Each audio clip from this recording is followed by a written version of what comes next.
Bismillahirrahmanirrahim. Alhamdulillahi rabbil alamin. Wassalatu wassalamu ala Rasulillah wa ala alihi wa sahbihi wa man tabi'ahum bi ihsan ila yaumid wa ba'd. Fa nuwasilu kitab Al-Bayan Al-Awhad fi Tauhidillah Al-Ahad. Dan di pertemuan yang kemarin kita menjelaskan tentang makna ta'til, bahwa ta'til itu terbagi menjadi 3 bagian. Bagian yang pertama pada perkara rububiyah, di mana makhluk menolak penciptanya, seperti penolakan orang-orang filsafat yang mengatakan bahwa tidak adanya sang pencipta dan mengatakan bahwa alam semesta ini tidak memiliki permulaan. Kemudian yang kedua, penolakan terhadap kesempurnaan dari sifat Allah Jalla wa'ala, nama-nama dan sifat Allah, seperti penolakan orang-orang Jahmiyah. Kemudian yang ketiga, penolakan terhadap hak Allah Jalla wa'ala dari diibadahi, seperti orang-orang kafir menolak akan ibadah kepada Allah Subhanahu wa taala atau mengibadahi selain Allah. Makanya ta'til ini masuk ke dalam pembagian tauhid yang 3, yakni rububiyah, uluhiyah dan al-asma' was sifat. Dan pada perkara nama-nama dan sifat Allah Subhanahu wa taala terdapat bentuk penolakan yang dilakukan manusia, dan ini menjadi 4 bagian. Yang pertama, menetapkan nama dan sebagian sifat, menetapkan nama Allah dan sebagian sifat Allah. Inilah mazhab siapa? Asy'ariyah, Maturidiyah dan Kullabiyah. Kemudian yang kedua, mengingkari sifat Allah secara umum dan menetapkan nama-nama Allah secara mujmal, seperti orang-orang Mu'tazilah. Kemudian yang ketiga, mengingkari nama-nama Allah secara umum dan sifat Allah secara umum, seperti Jahm bin Safwan, yakni Al-Jahmiyah. Kemudian yang keempat, menetapkan bagi Allah dengan penolakan terhadap 2 kontradiksi yang berbeda. Menetapkan bagi Allah dengan penolakan 2 kontradiksi. Ini mazhab al-malahidah yang mengatakan bahwa Allah itu tidak ada dan Allah juga tidak ada. Kata mereka, Allah itu tidak ada dan Allah tidak ada. Nah, dan mereka ini yang paling sangat tidak masuk akal. Dan apa hukum ta'til? Hukum ta'til bisa sampai pada tingkat kekufuran. Nah, ini makanya penting kita mempelajari nama-nama dan sifat Allah, dan jangan sampai kita jatuh pada penolakan pada sifat. Hukumnya kufur apabila menolak sifat Allah Jalla wa'ala setelah ditegakkannya hujjah, kan gitu. Sebagaimana kita sebutkan, ta'til ini bertingkat-tingkat. Kalau misalnya ada yang mengatakan, aku ketika membaca ayat misalnya bal yadahu mabsutatan, bahkan kedua tangan Allah terbentang luas, katanya bukan tangan maknanya di situ, akan tetapi kekuatan, akan tetapi kenikmatan. Tapi apakah engkau meyakini Allah punya tangan? Katanya enggak. Inilah yang dikatakan penolakan terhadap sifat Allah tentang tangan. Ini penolakan sifat Allah bahwa Allah punya tangan. Maka yang seperti ini yang dikatakan ta'wil. Dia pindahkan makna tangan menjadi kekuatan atau kenikmatan. Tapi apakah dia yakini Allah punya tangan? Dia tidak meyakini Allah punya tangan. Berarti dia menolak sifat yang Allah kabarkan di dalam Al-Quran. Apa penolakan apa yang Allah kabarkan di dalam Al-Quran? Apa hukum penolakan apa yang Allah kabarkan di dalam Al-Quran? Kekufuran. Makanya bukan main-main. Ini masalah iman dan kufur. Karena Allah mengabarkan di dalam Al-Quran Allah punya tangan, katanya enggak. Yang dimaksud dengan tangan di situ kekuatan. Tapi apakah Allah punya tangan? Enggak sebenarnya. berarti engkau tidak meyakini apa yang Allah kabarkan. Nah, walaupun orang yang seperti ini ditegakkan kepadanya hujjah, dijelaskan kepadanya hujjah. Kalau dia terus menerus di atas kesesatan ini, maka dia keluar dari Islam. Nah, sebagaimana yang dikatakan oleh Al-Imam Nu'aim ibn Hammad tentang orang yang menolak sifat Allah, kata man syabbaha Allah bi syai'in min khalqi faqad kafar. Siapa yang menyamakan Allah dengan sesuatu dari makhluknya, dari kekhususan makhluknya, maka ini kafir. Misalnya mengatakan Allah, wajah Allah sebagaimana wajahku, katanya, ini kafir. Wa man ankara ma wasafa Allah bihi nafsa faqad kafar. Nah, barang siapa yang mengingkari apa yang Allah sifatkan dirinya dengan itu, juga kafir. Falaysa fima wasafa Allah bihi nafsa wa rasuluhu tashbih. Dan bukanlah apa yang Allah tetapkan kepada dirinya dari sifat dan apa yang Rasulullah tetapkan itu sama dengan tashbih, menyamakan Allah dengan makhluk. Nah, taib. Kemudian sejarahnya sudah kita sebutkan juga bahwa sejarahnya ini dari orang Yahudi, dari Talut ibn Ukhti Labid Al-A'sam Al-Yahudi, dan Yahudi ini mempelajari filsafat juga. Kemudian diambil oleh Aban ibn Sam'an, kemudian diambil Ja'ad bin Dirham, kemudian diambil Jaham bin Safwan. Jaham bin Safwan diambil oleh Mu'tazilah, Mu'tazilah diambil juga oleh Asy'ariyah. Baik, sekarang masuk ke pembahasan takwil. Ini pembahasan yang sangat urgent, masalah takwil, karena mereka sering mengatakan bahwa mereka mentakwil, dan ahlu sunnah juga kata mereka mentakwil. Qala al-muallif ghafarallahu lahu wa liwalidayhi wa lisairil muslimin. Al-thalis at-ta'wil. At-ta'wil ta'rifuhu, definisinya ta'wil ini secara bahasa artinya ar-ruju' wal 'aqibah. Secara bahasa artinya kembali.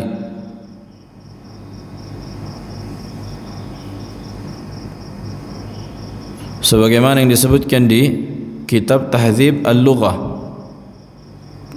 Wa amma ta'wil faqila min awwala yu'awwilu ta'wilan wa thulathih ala ya'ulu ay raja'a wa 'ada.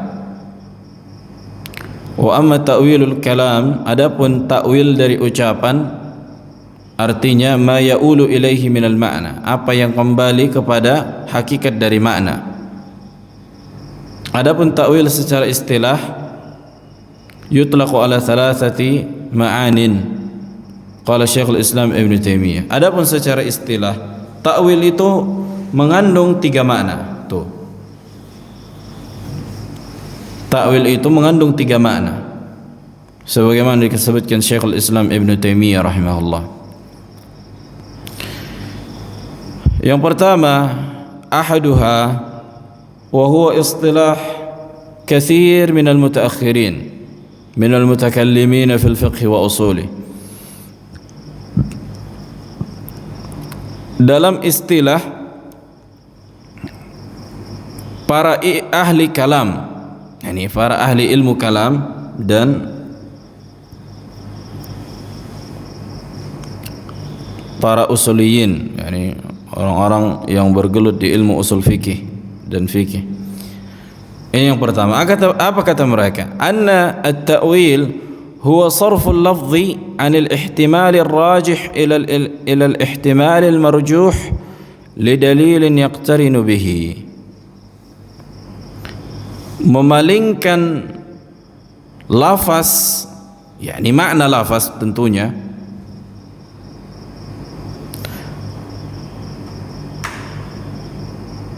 dari makna yang paling dekat kepada makna yang paling jauh. Itu yang rajih. Yang rajih itu yang dekat. Ada sebuah lafaz kan mengandung banyak makna. Kemudian makna yang paling dekat ini ditinggalkan dulu, kemudian dicari makna yang paling jauh. Inilah yang kata mereka apa? Ta'wil. dengan dalil yang menggandenginya, memalingkan makna lafaz yang sangat jelas kepada makna yang sangat tidak jelas. Masih ada hubungannya kan gitu, tapi apa? Tapi jauh.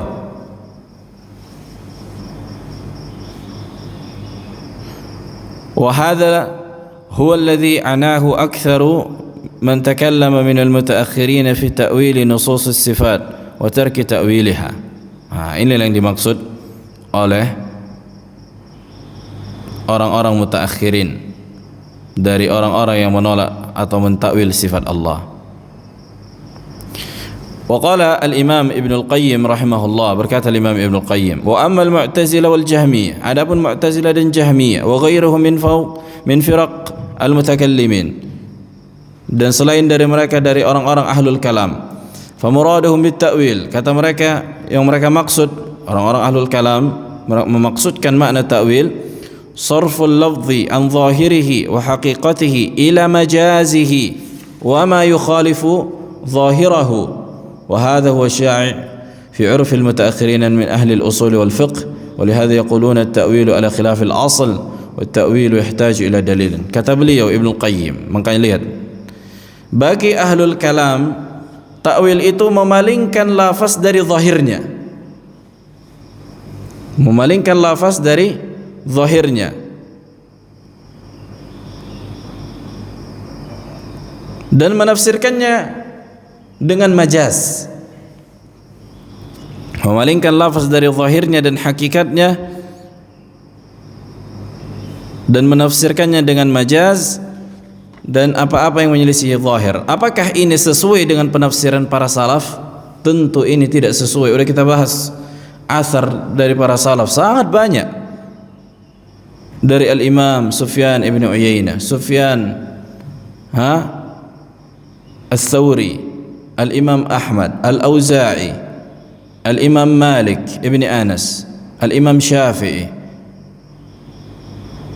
Abdurrahman ibn Mahdi. Ada banyak, kata mereka apa? Qira'atuha tafsiruha amirruha kama ja'at bila kaif ala zahiriha, sesuai dengan zahirnya. Datang orang-orang ahlul kalam, kata mereka, bukan sesuai dengan zahirnya. Mereka hantam semua ucapan para salaf yang mengatakan kita menetapkan dalil yang menetapkan sifat Allah sesuai dengan zahirnya. Kata mereka, jangan kita tetapkan sesuai dengan zahirnya. Jelas? Makanya ini apa? Menyelisihi metode para salaf. Karena ini metode orang-orang yang belajar filsafat, yang memalingkan dalil dari zahirnya. Ketika Allah Jalla wa Ala contohnya di ayat bal yadahu mabsutatan, mengatakan kan, bahkan kedua tangan Allah terbentang luas. Kata mereka, jangan kita tetapkan sesuai dengan zahirnya. Apa itu zahirnya? Katanya tangan yang hakiki, tapi kita katakan kekuatan. Berarti kalian menyelisihi metode seluruh para muhadditsin, seluruh para salaf, karena memang mereka bukan orang-orang yang memahami ilmu hadis, orang-orang filsafat, orang-orang ahlul kalam. Nah, kemudian yang kedua,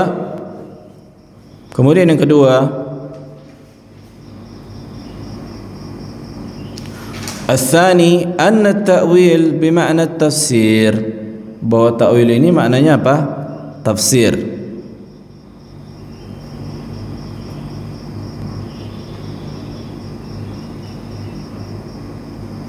Wa hadha huwa al-ghalib ala istilah mufassiri al-Quran, dan inilah makna yang paling banyak disebutkan oleh para pentafsir Al-Quran, sebagaimana yang dikatakan Al-Imam Ibn Jarir di kitab beliau, Ibn Jarir At-Tabari, tafsir At-Tabari, wa amthaluhu min al-musannifin fi at-tafsir, dan yang semisal dengan beliau dari kalangan orang-orang yang menulis ilmu tafsir. Makanya Ibn Jarir At-Tabari, kalau kita baca kitabnya, sering beliau menyebutkan wa ta'wilu hadhihi al-ayah, Dan takwil dari ayat ini, kata beliau. Apa makna takwil di situ? Tafsir. Jelas. Jadi jangan terkecoh. Yang dimaksud dengan takwil oleh Al-Imam Ibn Jarir apa? Tafsir. Bukan yang memalingkan makna yang dekat kepada makna yang jauh, kan itu. Ini udah beda dengan makna yang diinginkan oleh Imam Ibn Jarir At-Tabari di kitab tafsir beliau. Begitu juga Nabi SAW mendoakan Abdullah bin Abbas radhiyallahu taala anhu. Kata Nabi alaihi salatu wasallam, Allahumma faqihhu fid din wa 'allimhu ta'wil. Ya Allah, buatlah Ibnu Abbas faqih terhadap agama dan ajarkanlah dia ta'wil. Kata Nabi, wa 'allimhu ta'wil. Apa makna ta'wil? Tafsir dari Al-Qur'an.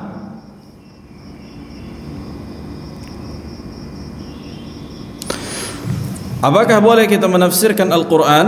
Jawabannya na'am, apabila sesuai dengan metode para salaf. Iya kan? Boleh kita tafsirkan sesuai dengan tafsiran para ulama,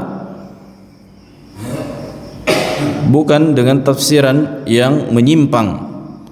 Inilah juga yang dimaksud dengan ayat yang disebutkan di surah Ali Imran, ketika Allah Jalla wa Ala mengatakan, huwallazi anzala 'alaikal kitaba minhu ayatun muhkamatun hunna ummul kitabi wa ukharu mutasyabihat. Dialah Allah yang menurunkan kepadamu Al-Quran, sebagian ayat-ayatnya muhkamatun, yakni jelas maknanya, sempurna, yang itu menjadi inti dari Alkitab, wa ukharu mutasyabihat, dan sebagian dari ayat-ayat Al-Quran itu mutasyabih. Apa makna mutasyabih? Yakni masih samar-samar tafsirannya, masih butuh ditafsirkan. Fa ammal ladzina fi qulubihim zayghun, adapun orang-orang yang memiliki penyimpangan di dalam hatinya, fi qulubihim zayghun, fayattabi'una ma tashabaha minhu ibtigha'al fitnah wa ibtigha'at ta'wil, akan mengikuti apa? Yakni ayat-ayat yang mutasyabih dalam rangka mencari fitnah dan takwilnya. Wa ma ya'lamu ta'wilahu illallah, tidak ada yang mengetahui takwilnya kecuali Allah. Warrasikhuna fil ilmi yaquluna amanna. Para ulama ini sudah kita bahas di kajian yang lalu, kalau antum masih ingat. Wa ma ya'lamu ta'wilahu illallah, tidak ada yang mengetahui takwilnya kecuali Allah. Ini ada dua makna disebutkan para ulama. Yang pertama, sebagaimana kita sebutkan, tafsir. Tidak ada yang mengetahui tafsirannya kecuali Allah, kan gitu? Afwan. Ini ada dua makna. Yang pertama, wa ma ya'lamu ta'wilahu illallah, artinya tidak ada yang mengetahui hakikat dari sesuatu itu kecuali Allah. Ini dia yang dimaksud dengan takwil, hakikat sesuatu.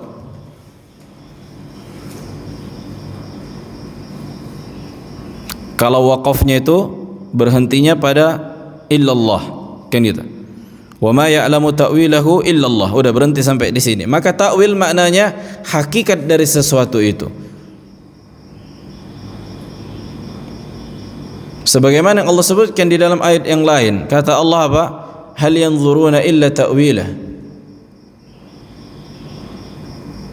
Tidaklah orang-orang kafir itu enggak mau mereka beriman sampai apa? Menunggu hari kiamat.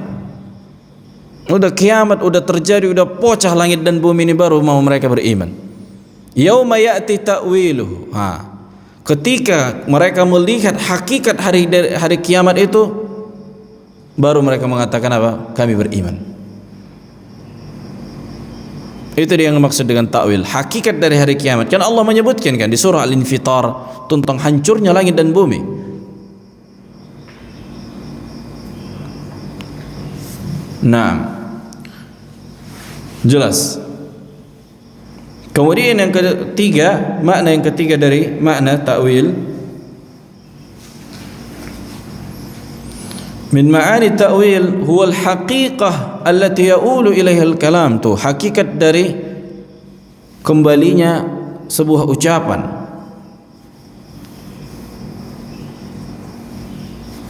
Kama qala ta'ala, sebagaimana Allah sebutkan, hal yanzuruna illa ta'wila.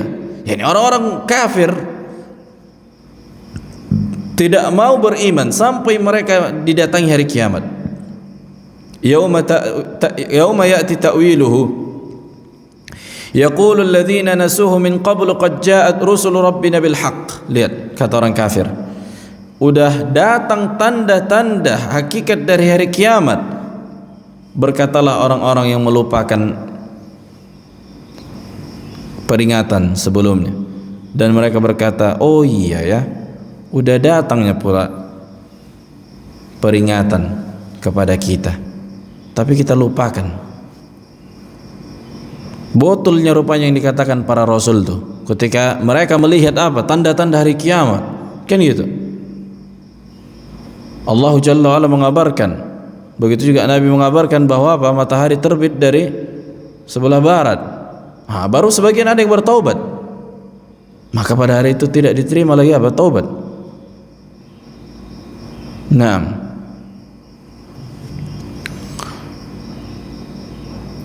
Fata'wilu ma fil Qur'an min akhbaril ma'ad huwa ma akhbar Allah Ta'ala bihi fihi. Itu yang dikatakan ta'wil, hakikat dari apa yang dikabarkan oleh Al-Qur'an tentang perkara-perkara yang gaib. Contohnya apa? Hari-hari kebangkitan, kan gitu kan, disebutkan bahwa manusia akan dibangkitkan. Bagaimana kejadiannya kita tidak mengetahuinya. Bagaimananya kejadian terjadi hari kiamat, bisa enggak kita jelaskan spesifiknya? Enggak bisa. Tapi kita fahami maknanya, manusia akan dibangkitkan. Iya enggak? Yuhsyarun nasu yaumal qiyamah min quburihim, kata Nabi, manusia akan dibangkitkan, dikeluarkan dari kuburannya pada hari kiamat. Nah, macam mana konsepnya? Allah a'lam. Sama seperti apa sifat Allah. Kita mengetahui Allah punya wajah, tapi bagaimana bentuknya? Allah a'lam. Karena kita apa? Belum pernah melihat Allah sebelumnya. Sebagaimana hari kiamat belum pernah kita lihat. Qala mimma yakunu minal qiyamah wal hisab wal jazaa wal jannah wan nar wa nahwu dzalik. Begitulah konsep mengimani perkara yang gaib, kan gitu. Tidak sampai akal kita. Sebagaimana Nabi menyebutkan tentang kenikmatan di surga. Di surga ada bidadari, hurun ain. Di surga ada inab, anggur. Di surga ada khamr. Di surga ada madu, asal. Tapi kata Nabi alaihi salatu wassalam di hadis qudsi, a'adattu li ibadiyas salihin ma la ainu ra'at wa la udhunu sami'at wa la khatara ala qalbi bashar. Aku siapkan surga, kata Allah, yang dimana kenikmatannya tidak pernah dilihat oleh mata, tidak pernah didengar oleh telinga, dan tidak pernah terbesit oleh hati. Artinya tidak pernah dibayangkan manusia macam mana hakikatnya. Tapi maknanya kita fahami sebagaimana dikabarkan oleh Allah dan Rasul dalam Al-Quran dan Sunnah. Kama qala fi qissati Yusuf lamma sajada abawahu wa ikhwatuhu. Sebagaimana kisah Nabi Yusuf, ya kan? Ketika keluarganya sujud kepadanya. Sujud apa? Kepada Nabi Yusuf. Dan sujud yang dimaksud dengan sujud ini adalah memuliakan, menghormati. Di zaman dahulu sujud itu apa? Bentuk penghormatan, masih dibolehkan. Adapun di syariat Nabi kita alaihi salatu wassalam sudah diharamkan menghormati dalam bentuk ruku atau sujud. Makanya kata Allah, wa rafa'a abawayhi 'alal 'arsy wa kharru lahu sujada. Yani kedua orang tuanya mengangkat, yani diangkat ke arsy. Wa kharru lahu sujada, dan kawan-kawannya atau saudara-saudaranya sujud kepada mereka. Yani Yusuf dan kedua orang tuanya diangkatnya di arsy. Arsy itu apa? Singgasananya. Kemudian saudara-saudaranya yang lain sujud kepada mereka. Apa kata Nabi Yusuf? Wa qala ya abati hadza ta'wilu ru'yaya min qabl. Wahai ayahku, oh iya ya, ini rupanya hakikat dari mimpiku yang dahulu. Qad ja'alaha rabbi haqqan. Karena Allah telah menjadikannya kenyataan. Karena apa? Nabi Yusuf kan bermimpi, ya kan? إذ قال يوسف لأبيه يا أبت إني رأيت 11 كوكبا والشمس والقمر رأيتهم لساجدين. Di awal surah Yusuf, Nabi Yusuf berkata kepada ayahnya, "Ya abati, inni ra'aitu ahada asyara kaukaban." Wahai ayahku, aku melihat ada 11 bintang, matahari dan bulan, semuanya sujud kepadaku. Jelas, Nabi Yusuf bermimpi apa? 11 bintang, matahari dan bulan kok sujud nih sama aku. Apa maknanya? Rupanya saudaranya apa? Sujud kepadanya.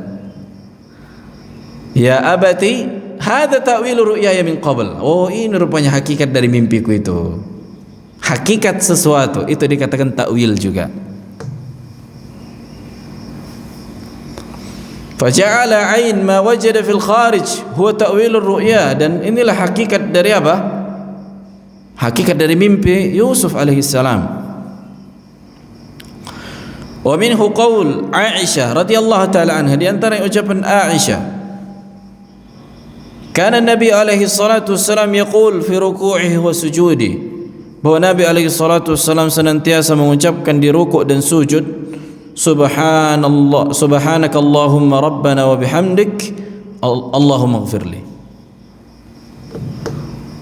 Subhanaka Allahumma rabbana wa bihamdik Allahumma ighfirli. Bacaan sujud dan rukuk itu sebagaimana kita ketahui, subhana rabbiyal a'la, kan gitu, subhana rabbiyal azim. Naam.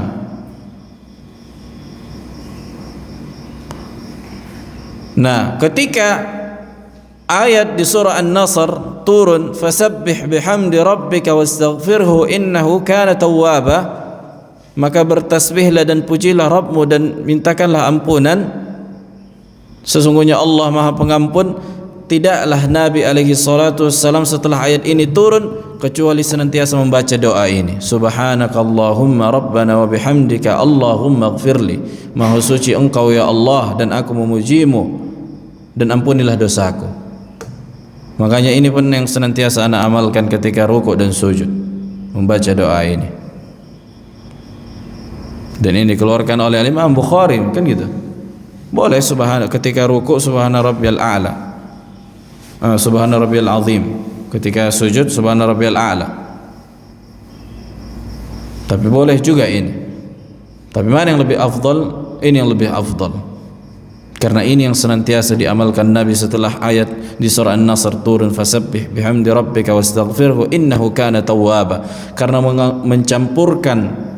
menggabungkan antara memuji Allah dan memintakan ampunan untuk kita. Subhanakallahumma rabbana wa bihamdik, ada tasbih, ada tahmid, Allahumma ighfirli, dan ini lebih berhak diijabah oleh Allah karena sebelumnya kita memujinya dan mensucikannya, kemudian kita memohon ampunan dosa-dosa kita.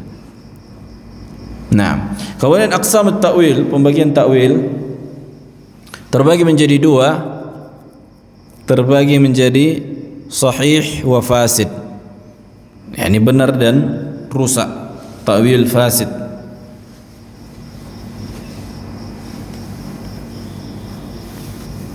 ada ta'wil yang benar, ada ta'wil yang fasid. Kalau ta'wilnya benar dikatakan tafsir, ya kan?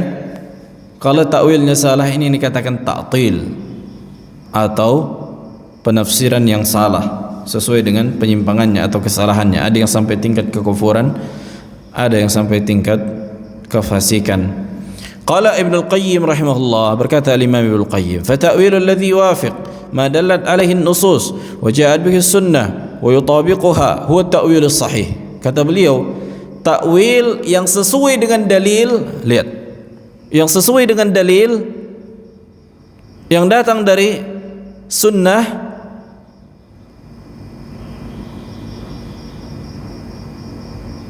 maka itu adalah takwil yang sahih, takwil yang sesuai dengan dalil dari Al-Quran dan sunnah, maka itu adalah takwil yang sahih. والتأويل الذي يخالف ما دلت عليه النصوص وجاءت به السنة هو تأويل الفاسد. Kata Ibnu Qayyim, takwil yang menyelisihi nusus, dalil-dalil, dan menyelisihi sunnah, yakni akidah yang hak, maka ini adalah takwil yang fasid, yang salah. Kemudian kita berikan contohnya takwil yang sahih, yang benar. Bukankah disebutkan di dalam Al-Quran bahwa Allah bersama hambanya, ya kan? Bersama hambanya.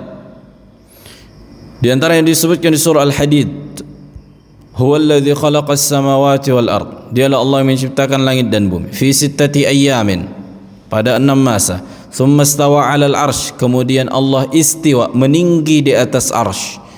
Kemudian Allah buka dengan ucapan ya'lamu ma yaliju fil ardi, yang mengetahui, dia Allah yang mengetahui apa yang masuk ke dalam bumi, wa ma yakhruju minha, dan apa yang keluar dari bumi, wa ma yanzilu minas sama, dan apa yang turun dari langit, wa ma ya'ruju fiha, dan apa yang naik ke langit, wa huwa ma'akum aina ma kuntum.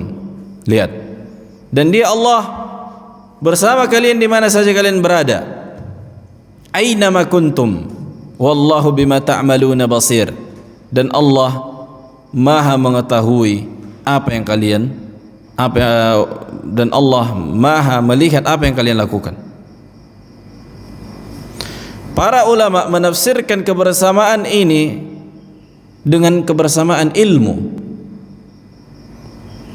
Bukan menunjukkan Allah berarti di sini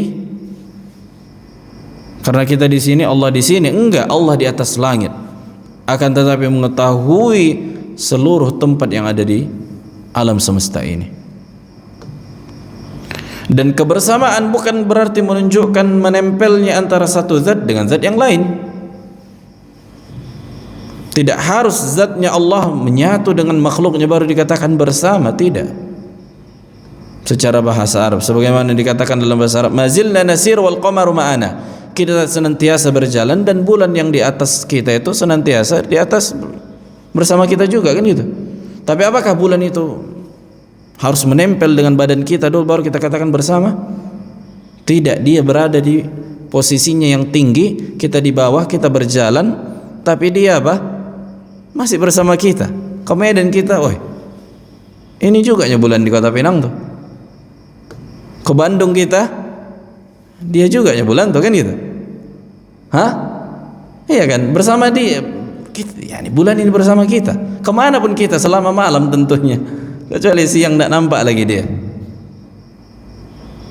Jam 8 kita berangkat dari Kota Pinang sampai kita di Medan, kita tengok, oh iya ini bulan yang di Kota Pinang. Apa beda bulannya?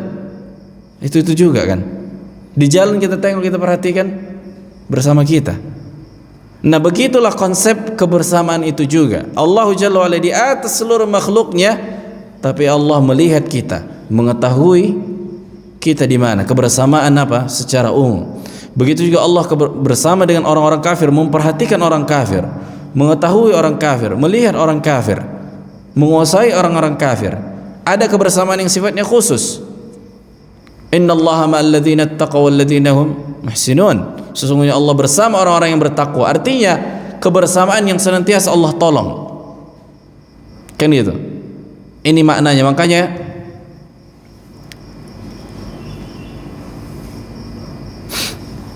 Makanya apa? Ketika kita katakan sama orang, sampai bahasa Indonesia pun itu digunakan, bahasa Arab pun digunakan. Misalnya kita buat contoh, ada masalah kita sama orang kan, kemudian diancamnya kita mau dipukulnya, keluar dari rumah mau dipukulnya. Kemudian kita bilang sama anak kita misalnya, udah jangan takut ya nak, ayah bersamamu. Apa makna ayah bersamamu? Bakal ku tolong kau, iya kan? Aku bersamamu, tenang aja, bakal ku tolong. Nah, begitulah Allah menyebutkan Allah bersama orang-orang yang bertakwa, Allah bersama orang yang bersabar. Artinya pasti Allah tolong, pasti Allah kuatkan. Dan Allah pun melihat orang-orang apa? Yang bertakwa, mengetahui orang-orang yang bertakwa, memperhatikan orang yang bertakwa. Sementara orang kafir, Allah perhatikan bukan untuk Allah tolong. Orang-orang kafir. Jelas, ini pada ma'iyah. Nah, inilah yang dikatakan tafsir yang takwil yang sahih. Takwil yang benar ini dia maknanya. Adapun takwil yang fasid, Seperti mengatakan istiwa dengan istilah pada ayat-ayat yang menetapkan istiwanya Allah di atas arsy. Kata mereka istilah, menguasai. Jelas, bahkan dikatakan para ahli lughah tidak pernah datang dari ucapan para orang Arab bahwa istilah atau istiwa itu maknanya istilah. Tak pernah. Istiwa kan artinya meninggi, istilah menguasai. Tidak pernah datang dari kalam Arab. Akan datang pembahasannya masalah istiwa nanti dan syubhat-syubhat insyaallah. Ini menunjukkan ini adalah penafsiran yang atau takwil yang fasid, yang rusak. Waliyad bil qudrah tuh. Misalnya Allah menyebutkan di dalam Al-Qur'an bal yadahu mabsutatan, bahkan kedua tangan Allah terbentang luas, biyadihil mulk, di tangannya lah kerajaan. Kata mereka bukan apa? Bukan tangan, tapi kekuasaan katanya, atau kemampuan. Ini kata mereka. Ini penafsiran yang salah, yang rusak. Naam. Atau rahmah bis thawab, kasih sayang Allah. Kata mereka ini apa? Thawab, pahala, atau iradatus thawab. Dan contohnya yang sangat banyak kan itu. Naam. وقد ذكر الشيخ ابن عثيمين رحمه الله تعالى أن هذا النوع من التأويل الذي أحدثه المتأخرون لا حاجة إليه لأنه إن دل عليه الدليل فهو من قبيل التفسير وإن لم يدل عليه دليل فهو تحريف وليس بتأويل. Kata Syekh Ibn Utsaimin, kalau sesuai dengan dalil maka kita katakan tafsir, kalau tidak sesuai dengan dalil maka ini kita katakan tahrif, bukan takwil. Jangan kita bilang takwil. Enak kali orang tuh yang salah dibuat orang tuh macam mau dibotol-botolkan kan gitu, macam mau dipoles-poles, dibilang takwil. Jangan bilang takwil. Kenapa? Takwil itu mengandung makna yang benar, mengandung makna yang salah. Sementara tahrif tidaklah mengandung kecuali makna yang salah. Wa hadha tahrif li nusus al-kitab wa sunnah الذي سموه تأويلا هو رأس الشرور وأساس الضلال من ضل عن الحق وانحرف عن الصراط المستقيم. يقول الإمام ابن أبي العز وكم جنى تأويل الفاسد على الدين وأهله من جناية، فهل قتل عثمان رضي الله تعالى عنه إلا بالتأويل الفاسد وكذا ما جرى في يوم الجمل. Lihat, tidaklah Utsman ibn Affan dibunuh kecuali disebabkan penafsiran yang fasid, takwil yang fasid. Begitu juga orang-orang yang apa? Di zaman Abu Bakar ada yang menolak membayar zakat. Allah menyebutkan dalam Al-Quran, khudh min amwalihim sadaqatan tutahhiruhum. Ambil dari harta-harta mereka sebagai bentuk sedekah, yakni zakat, sedekah wajibah. Nah, kemudian apa kata orang yang tidak mau membayar zakat? Oh, ini kan ayat diturunkan kepada Nabi, sementara Abu Bakar bukan Nabi, maka tidak wajib bagi kami apa? Membayar zakat. Yang wajib membayar zakat itu zaman Nabi, karena ayat ini turun apa? Kepada Nabi. Khudh min wahai Muhammad, ambillah dari harta-harta mereka. Sementara engkau Abu Bakar bukan masuk ke dalam ayat ini. Nah, lihat, ditafsirkan orang sesuai dengan akalnya. Makanya tidak mau orang membayar zakat. Makanya kata Utsman apa? La uqatilanna man farraqa baina as-salati waz zakat. Aku akan benar memerangi orang-orang yang membedakan antara salat dan zakat. Sementara Allah senantiasa mengatakan di dalam ayat kan gitu, aqimus shalah wa atuz zakah. Tegakkan salat dan zakat. Ini menunjukkan dua-duanya wajib. Dan ayat ini juga menunjukkan bahwa setelah wafatnya Nabi pun diwajibkan juga zakat. Nah, jadi kata mereka khudh itu, ambillah itu cuma untuk Nabi, bukan selain Nabi. Yang wajib itu ketika di zaman Nabi, kata mereka. Ini di antara takwil yang fasid. Wasiffin wa maqtal al-Husain radhiyallahu ta'ala anhu. Begitu juga ketika terbunuhnya Al-Husain radhiyallahu ta'ala anhu wal Harra. Wa hal kharajatil khawarij, dan tidaklah keluarnya orang-orang khawarij, wa i'tazalatil mu'tazilah, dan keluarnya juga menyimpangnya Mu'tazilah, wa rafadat ar-rawafid, dan menolaknya orang-orang rawafid, waftaraqatil ummah, dan terpecah belahnya umat Islam ini ala 73 firqah, menjadi 73 atau 73 golongan, illa bi ta'wilil fasid, kecuali semua itu disebabkan penafsiran mereka yang salah terhadap Al-Quran dan Sunnah, penafsiran yang rusak. Wa hunaka qismun akhar sammahu al-Imam Asy-Shinqiti rahimahullah lu'ban. Al-Imam Shinqiti menamakan tafsir yang main-main. Kok bisa ada tafsir main-main? Maksudnya lebih parah lagi dari tafsir yang rusak, tafsir main-main. Faqala amma sarful lafzi an zahirihi la dalila fahadha la yusamma ta'wilan fil istilah. Adapun memalingkan lafaz dari zahirnya yang tidak ada dalilnya di situ, maka tidak dikatakan ta'wil dalam istilah. Wa inna ma yusammihi al-usuliyyin lu'ban. Akan tetapi apa? Para usuliyun mengatakan itu adalah main-main, mengutak-atik, suka-suka. Li'annahu tala'ub bi kitabillahi wa sunnati nabihi, karena ini main-main kan gitu, suka-suka hati menafsirkan dengan Al-Quran dan sunnah Nabi alaihi salatu wassalam. Wa min hadha tafsir ghulatul rawafid, contohnya penafsirannya orang-orang Syiah Rafidah ketika mengatakan di dalam surah Al-Baqarah, kan itu Allah mengatakan innallaha ya'murukum an tadhbahu, sesungguhnya Allah memerintahkan kalian untuk menyembelih, maksudnya menyembelih Baqarah. Kata mereka orang-orang Syiah, yang dimaksud dengan Baqarah adalah Aisyah. Mungkinkah Allah memerintahkan yang dimaksud menyembelih di situ adalah disembelihnya Aisyah? Lihat gilanya orang itu. Suka hati orang itu ditafsirkan orang itu Al-Quran sesuai dengan apa? Nafsu. Ini yang dikatakan lu'ban. Wa haqiqatuhu takdzib bi ayatillah, hakikatnya adalah mendustakan ayat Allah Jalla wa Ala, wa huwa kufur. Qala Ibnu Al-Wazir, berkata Imam Ibnu Al-Wazir, la khilafa fi kufri man jahada dzalikal ma'lum bid darurah lil jami'. Tidak ada perselisihan di kalangan para ulama terhadap kafirnya orang yang menolak ilmu yang diketahui secara pasti, seperti menolak akan wajibnya salat 5 waktu. Ada yang khilaf para ulama tentang wajib salat 5 waktu? Nah, enggak ada kan gitu. Wa tasattara bismi ta'wil, dan berlindung dengan mengatakan apa? Mentakwil fima la yumkin ta'wiluhu, pada perkara yang enggak mungkin ditakwil lagi. Kal malahida fi ta'wil jami'il asma'il husna, seperti orang-orang yang ateis, menyimpang, orang-orang Jahmiyah dalam mentakwilkan seluruh nama-nama Allah yang husna. Bal jami'il Qur'an, bahkan seluruh Al-Qur'an, wa syara'i', dan syariat-syariat, wal ma'ad al-ukhrawi min al-ba'ts wal qiyam wal jannah wan nar. Bahkan subhanallah, sebagian orang-orang filsafat bahkan mereka mengatakan surga dan neraka itu tidak ada. Kata mereka ini cuma khayalan Nabi Muhammad supaya menyatukan manusia. Mereka tafsirkan surga itu motivasi saja, neraka itu pun begitu juga, motivasi saja.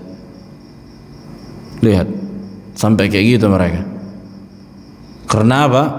Karena disebabkan penafsiran yang batil. Bahkan dikatakan Asy-Shinqiti itu adalah main-main, sebagai lu'b, sebagai bahan mainan yang bisa diutak-atik.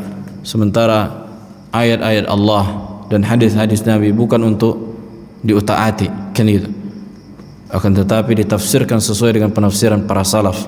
Sudah kita sebutkan metode dalam menafsirkan Al-Quran dan Sunnah, atau Al-Quran itu ditafsirkan dengan Al-Quran, kemudian ditafsirkan dengan hadis, kemudian ditafsirkan dengan ucapan para sahabat, kemudian ditafsirkan dengan ucapan para tabi'in. Kalau ucapan tabi'in ini sesuai dengan sahabat, sebenarnya balik ke situnya itu.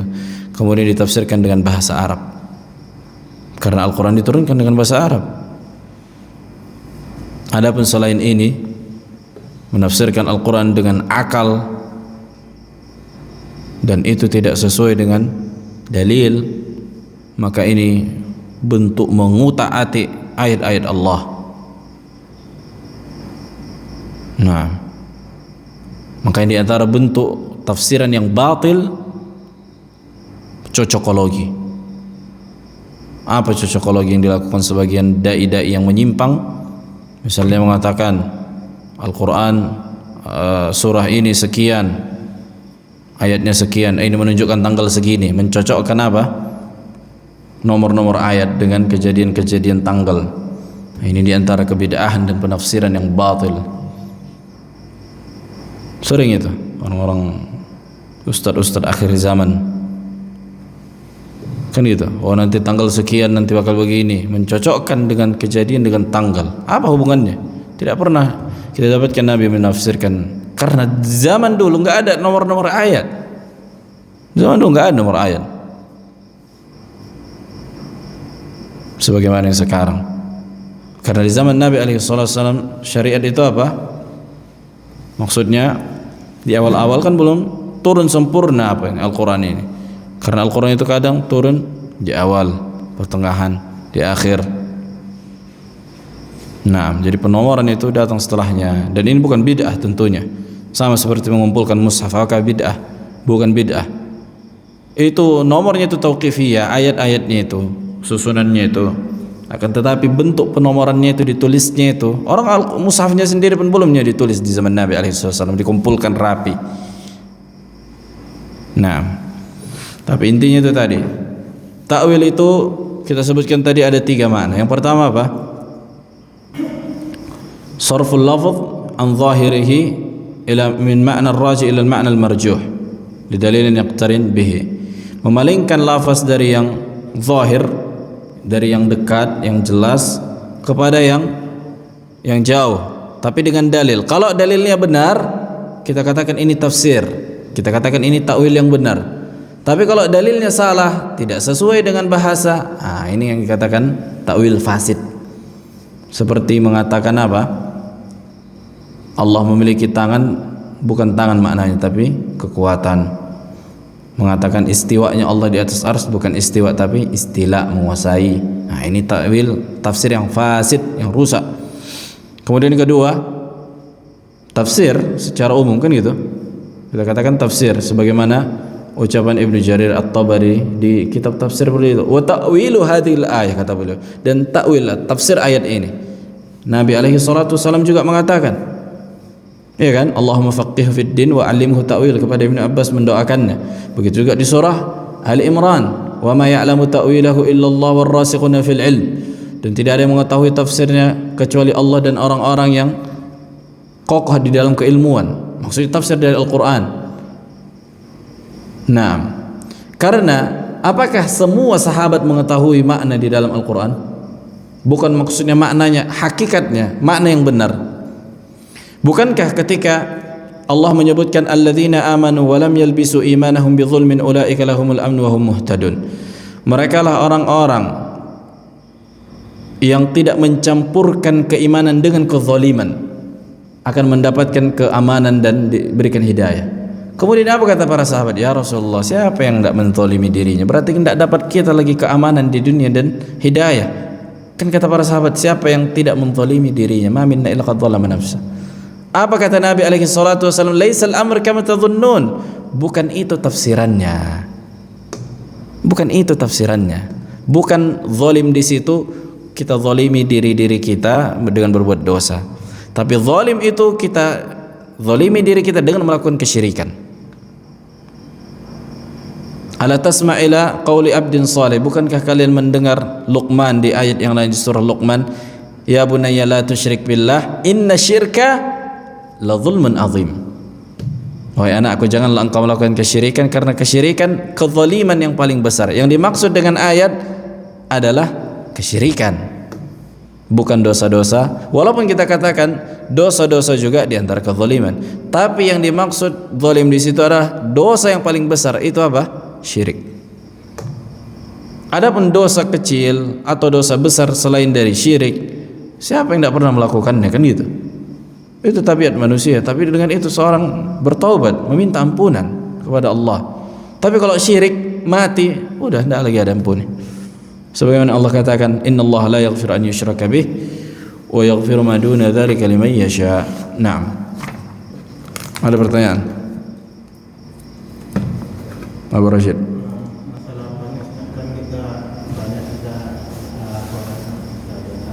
Ada tafsir tafsir. Nah, Jadi macam mana? Macam mana? menyikapi apakah itu tafsir itu bisa sesuai dengan sunnah. Nah. Penafsiran para ulama. Pertama, kutub tafsir, kitab-kitab yang menulis tafsir itu ada banyak macamnya. Ada yang mutawwal, panjang, ada yang mukhtasar, ada yang ringkas, ada yang mutawassit, ada yang pertengahan. Tafsir Ibnu Katsir itu tafsir yang mutawwal, yang panjang itu. Dan para ulama juga metode penafsiran itu ada banyak. Ada menafsirkan tafsir maudhu'i, kan gitu. Ada tafsir athari.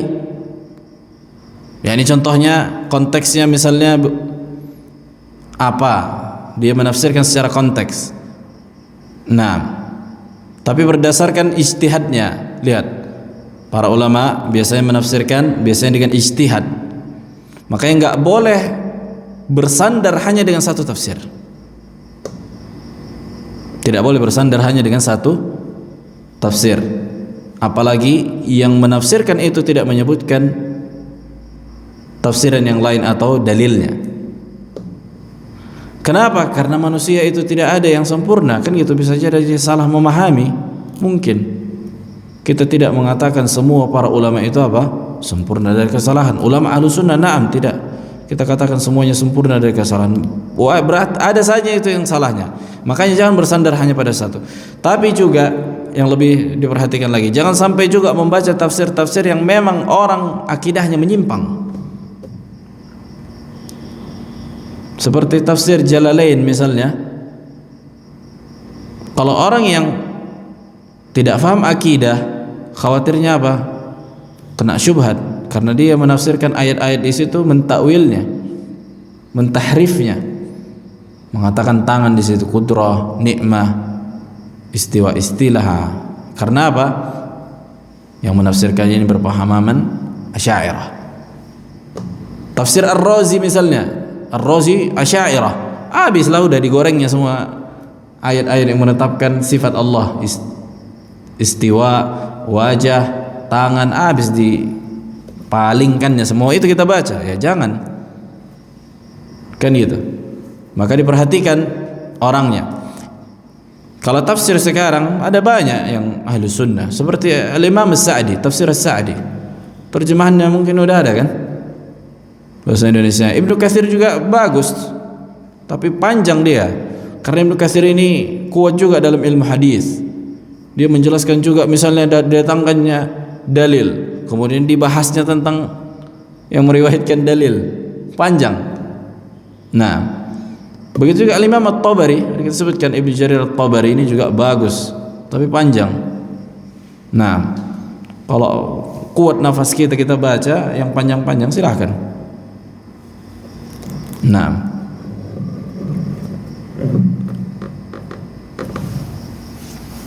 ada banyak metode penafsiran para ulama. Ada juga metode secara bahasa, fokusnya bahasa.